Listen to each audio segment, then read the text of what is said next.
요즘은 정치인들의 세계가 참 어려울 것이라고 보입니다. 결코 지도자가 됐다고 해서 또 화려한 정계에 입문했다고 해서 그것이 부럽게만 보이지 않습니다. 요즘 정치인들을 보면 경호원을 대동하고 다녀야 되는 것은 물론이고 핸드폰도 마음대로 쓰지 못하는 것 같습니다. 누가 엿들을까봐 그래서 걸기용 핸드폰이 있고 받기용 핸드폰이 있다고 말합니다. 그런데 그게 야당 국회의원들의 얘기뿐만이 아니고 여당도 마찬가지라는 겁니다. 그리고 어느 정치인이 언제 어디서 누구를 만났느냐 이런 정보를 수집해서 보고하는 사람들이 있는 것 같습니다. 그런데 왜 그런 정보가 필요하냐? 약점을 잡기 위해서랍니다. 약점을 잡아서 결정적인 순간에 그것을 정치적으로 이용하기 위해서다. 그렇기 때문에 천성적으로 체질적으로 정치판이라는 것이 몸에 맞지 않으면 어느 누구도 그 판에서 견뎌내기가 힘듭니다. 여러분, 우두머리가 되는 것이 결코 쉬운 일이 아닙니다. 그런데 왜 우리나라의 어머니들은 자기 자녀들 보고 모두 1등이 되라고 가르치는지 모르겠어요.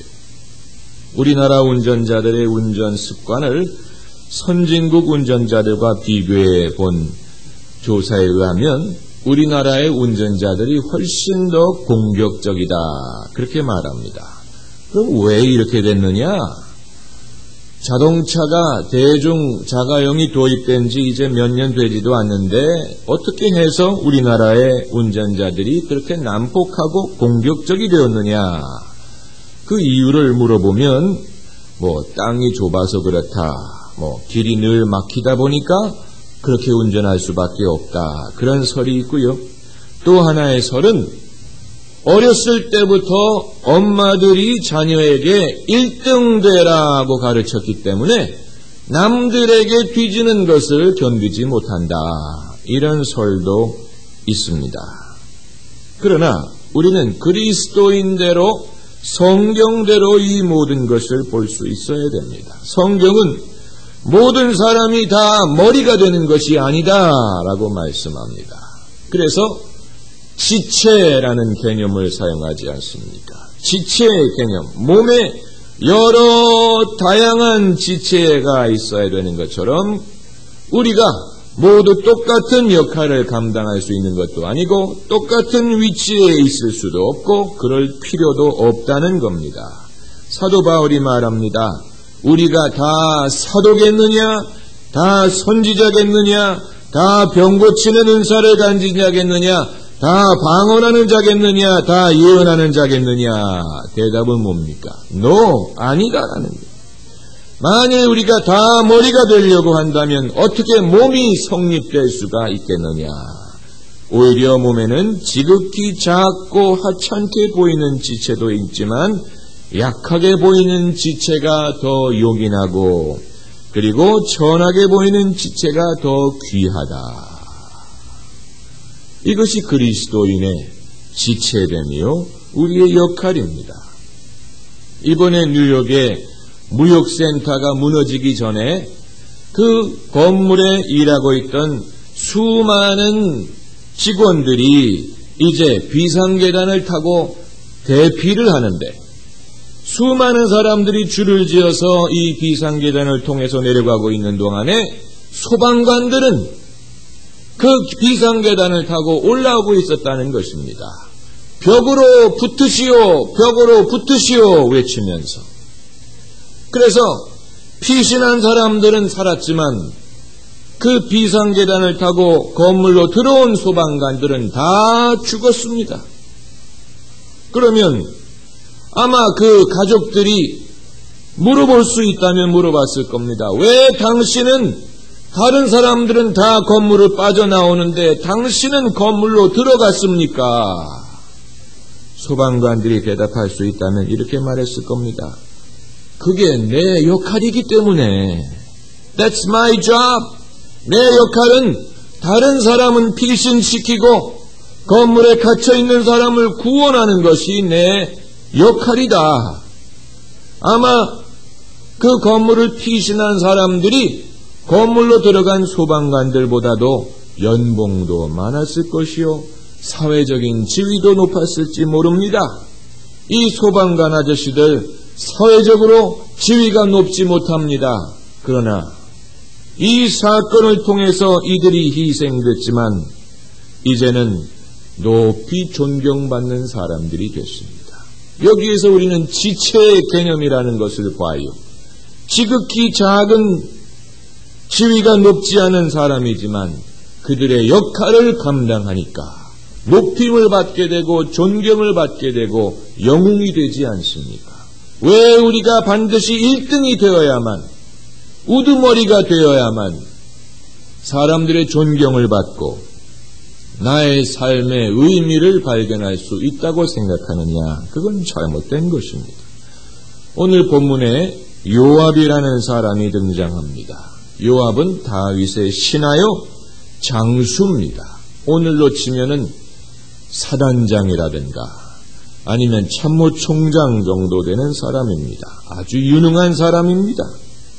그래서 얼마든지 성을 쳐서 취할 수 있습니다. 그러나 요압이 어느 성을 공략하는 중에 결정적인 순간에 발걸음을 멈추고 임금 다윗에게 전령을 보내서 임금이 오셔서 이 성을 쳐서 취하소서. 내가 이 성을 취하면 이 성이 내 이름으로 일컬음을 받을까 두려워하나이다. 그랬습니다. 자신이 이름을 높일 수 있는 기회가 있었지만 그것을 사양하고 임금에게 영광이 돌아가게 했습니다. 여러분, 이것이 처세술입니까? 아니면 인격에서 비롯되는 것입니까?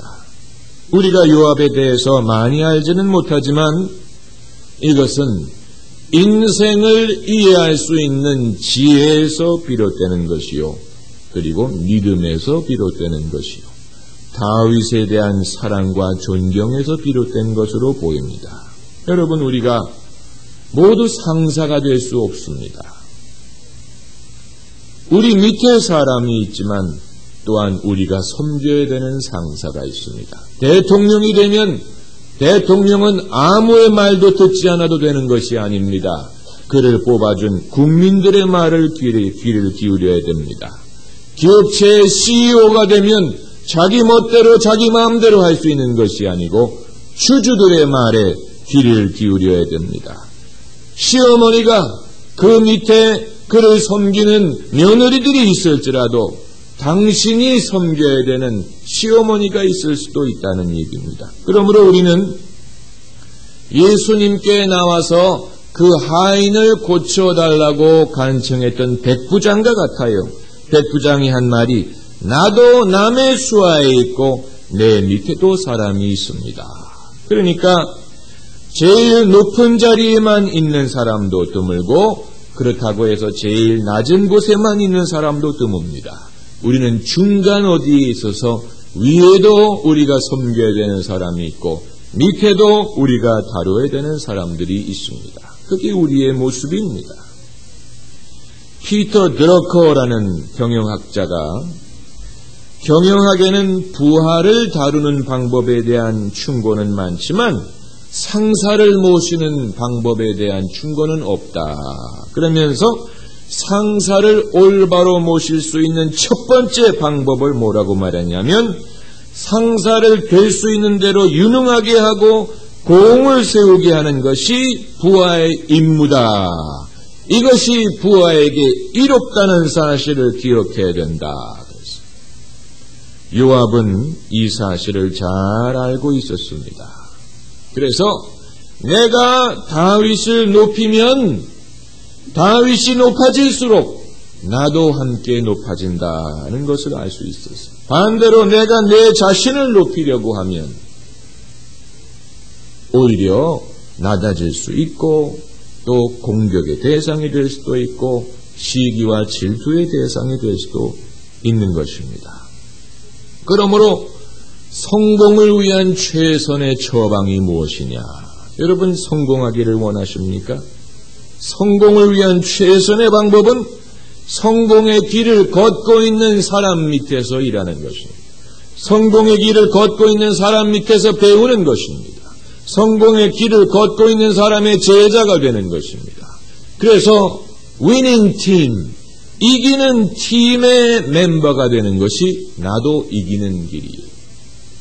예수를 믿는 사람이 왜 복됩니까? 예수님이 이미 승리하셨기 때문에, 예수님이 승리하셨기 때문에 우리도 승리할 수가 있는 것이고, 예수님이 부활하셨기 때문에 우리도 부활할 수 있는 것이고, 예수님이 죽음을 이기셨기 때문에 우리도 죽음을 이기게 되는 것이고, 예수님이 영광에 들어가셨기 때문에 우리도 영광에 들어가게 되는 것이고, 예수님이 어둠의 권세를 이기셨기 때문에 우리도 예수님의 어둠의 권세를 이기게 되는 것입니다. 그러므로 예수님을 믿게 되는 것은 위닝 팀, 이기는 팀의 멤버가 되는 것이요.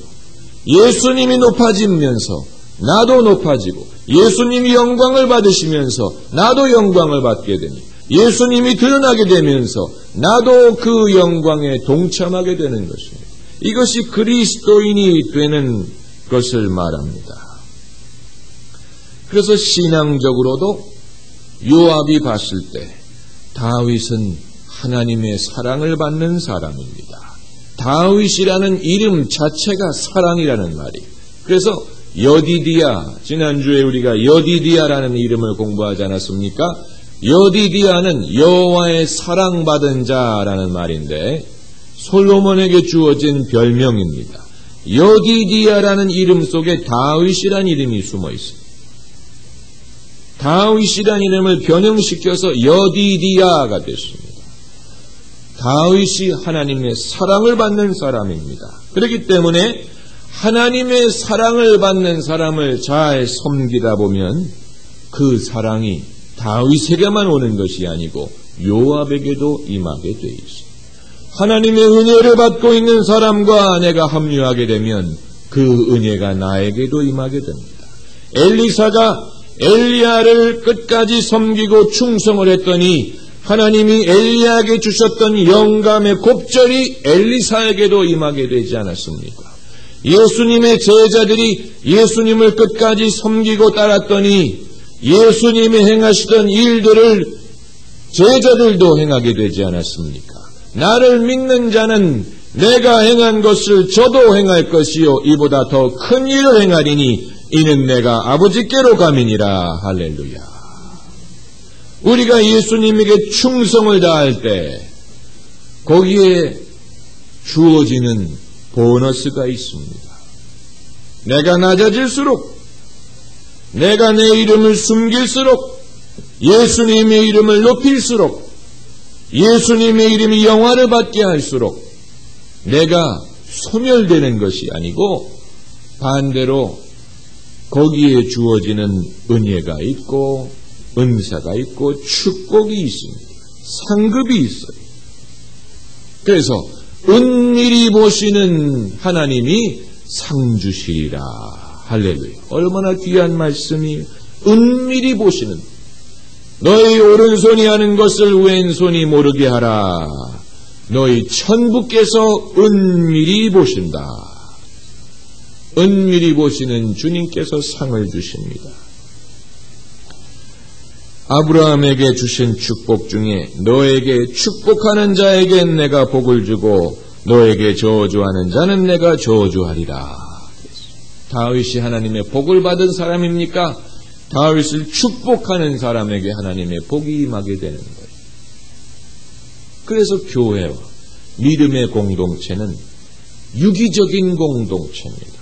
서로 우리가 뿔뿔이 흩어져서 나 몰라라 내 일만을 하는 것이 아니요, 한 사람에게 주어지는 은혜가 결국은 나에게도 주어지고, 한 사람이 복을 받으면 나도 그 여파로 복을 받게 되고, 반대로 한 사람이 시험에 들면 다른 사람도 시험을 받게 되고, 한 사람이 아파하면 나도 아파하게 되는 것이 믿음의 공동체의 성격입니다.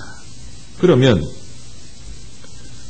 어떤 사람은 이렇게 질문할지 몰라요. 그러면 왜 다윗만 그렇게 영광을 받아야 되느냐? 왜 다윗만 높아져야 되느냐? 이건 불공평하지 않느냐? 여기에 우리가 여러 가지 이유를 생각할 수 있습니다. 첫째는 다윗이 늘 그렇게만 산 것이 아니었습니다. 지금에 와서야 임금이 되었지. 그 이전에는 오랜 세월 동안 다윗이 쫓겨다니고 핍박당하고 또 죽을 뻔하고 거지 행세를 하고 남의 나라에 들어가서 비비고 겨우 목숨을 연명하고 오랫동안 구박받고 고생했습니다. 그 과정을 거쳤기 때문에 지금 이 자리에 다다를 수가 있었던 것입니다.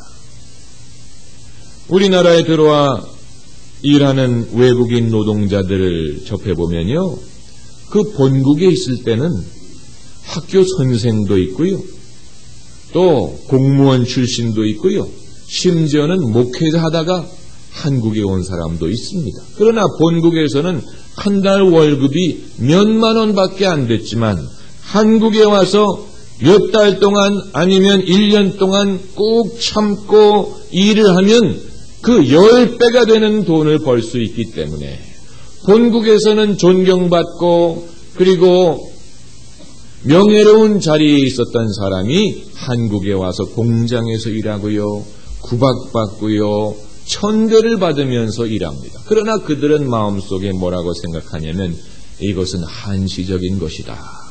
잠시 내가 낮아진 것이다. 그러나 이 시절이 지나가면 나는 원래 있던 곳으로 돌아갈 것이다. 한시적인 거예요. For a season. 철이 있는 것처럼 우리에게도 한시적으로 기다려야 될 때가 있고 낮아져야 될 때가 있고 내 자신을 부인해야 될 때가 있습니다. 그것을 잘 참고 견디면 때가 되면 하나님께서 다시 나를 높이시고 나로 머리가 되게 하시고 꼬리가 되지 않게 하시는 줄로 믿습니다. 교회를 옮기는 분들 중에는 과거에 왕년에 다녔던 교회에서 많은 봉사를 하고 직분을 맡았던 분들이 계십니다. 그러나 교회를 옮기게 되면 이전에 섬겼던 교회처럼 그런 대우라든가 인정을 받는 것이 아니잖아요. 그러나 그것도 과정이, 그 과정을 잘 견디면 한시적으로는 내가 인정도 받지 못하고 나의 어떤 잠재력이나 나의 은사가 나타나지 않을지라도 한시적으로 그것을 잘 견디면 여기에서 하나님이 다시 나로 하여금 섬기게 하시고 또 인정받게 하시고 내 은사를 적재적소에 사용할 수 있게 하시는 것입니다. 이 모든 것이 직장에만 적용되는 것이 아니요 우리의 신앙에도 삶의 모든 면에 적용이 되는 것입니다. 그리고 두 번째 생각할 수 있는 것은 다윗에게 이러한 특권이 주어진 만큼 그에게 책임도 많은 거예요. 영광을 받는 것과 비례해서 고난도 받을 수가 있습니다. 그래서 다윗이 죄를 지으니까 그만큼 벌도 많이 받지 않습니까? 그것을 봐야죠. 그것도 보고 다윗이 누리는 영광도 봐야 모든 것을 균형 있게 보는 겁니다. 하나만 봐서는 안 돼요. 그리고 세 번째는 하나님이 세우신 것입니다. 다윗이 이렇게 된 것 사람이 왈가왈부 할 수 있는 것이 아닙니다. 하나님이 선택하시고 하나님이 결정하시고 하나님이 세우신 것. 하나님은 높일 수도 있고 낮추실 수도 있습니다. 그렇기 때문에 우리는 하나님이 결정하신 일에 대해서 오로지 순복하는 것밖에는 없습니다. 그러므로 충성됨이라는 것은 무엇을 두고 말하느냐? 충성된 일꾼, 직장에서든지 교회에서든지 어디서든지 충성됨의 잣대는 첫째는 성실함과 유능함입니다. 요압처럼 나가는 전쟁마다 이기지 않습니까? 유능한 종이. 그러나 그것만 가지고는 안 되고, 두 번째로 겸손해야 됩니다. 겸손하고 성실해야 그 사람이 충성된 사람. 요압은 다윗의 그늘에 자기 자신의 이름을 감추려고 했습니다. 그게 겸손입니다.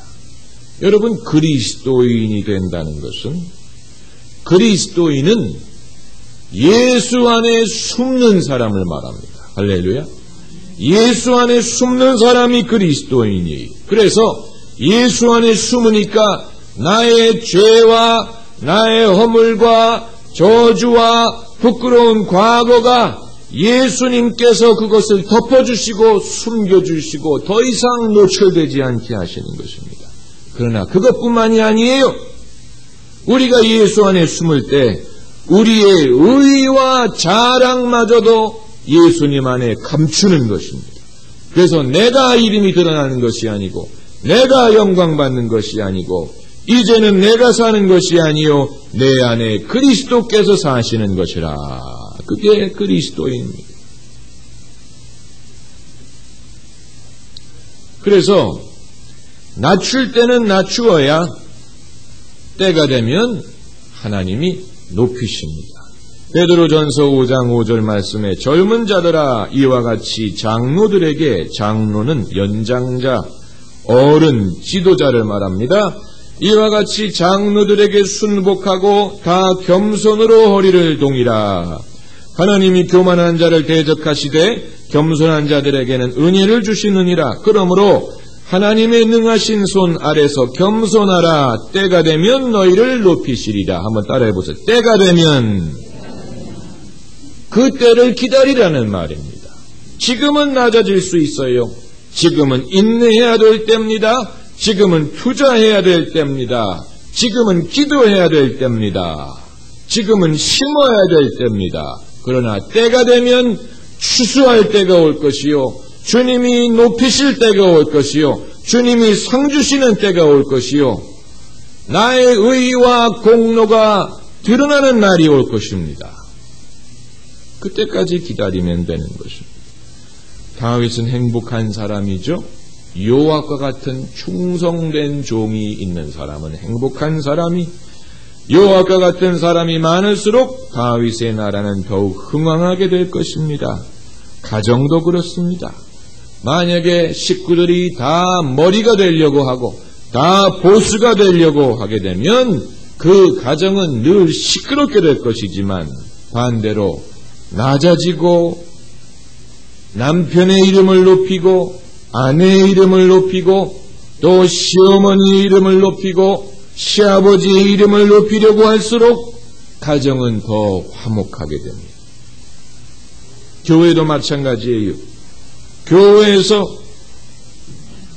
나를 드러내게 할수록, 저마다 나요 나요, 성경에 누가복음은 있어도 내가복음은 없습니다.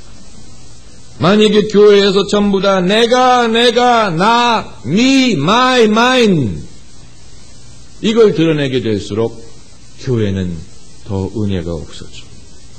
그러지 말고 나를 드러내지 말고 남에게 공을 돌리고 하나님의 영광을 돌릴수록 교회가 은혜롭게 됩니다. 제가 저희 교회에서 추구하는 것 중에 하나가 익명적인 봉사입니다. 익명적인 봉사. 봉사를 해야 돼요. 그러나 이름을 내지 말고 이름도 없이 빛도 없이 봉사하라는 겁니다. 그리고 지금만 이름을 내지 마는 것이 아니고 장래도 이름을 내지 말아야 돼요. 만약에 우리가 훗날에 내가 왕년에 교회에서 이런 일을 했고, 내가 교회를 세웠고, 내가 이래봬도 이런 직분을 맡았고, 내가 이런 기적을 행했습니다. 그건 무효예요. 지금도 익명적이요, 장래도 익명적. 주님이 알아주시면 그것으로 됐죠. 내가 왜 내 이름을 드러내려고 합니까? 결국은 그리스도인은 예수님께 영광을 돌리는 사람. 그래서 예수님의 이름이 높아져요. 가정에서도 예수님의 이름이 높아지고, 교회에서도 예수님의 이름이 높아지고, 내 삶 속에 예수님의 이름이 높아지게 될수록 예수님이 영광 받으실 때, 예수께서 영광 중에 임하실 때 그 영광과 기쁨에 우리도 동참하게 될 것입니다. 할렐루야. 기도하십시다.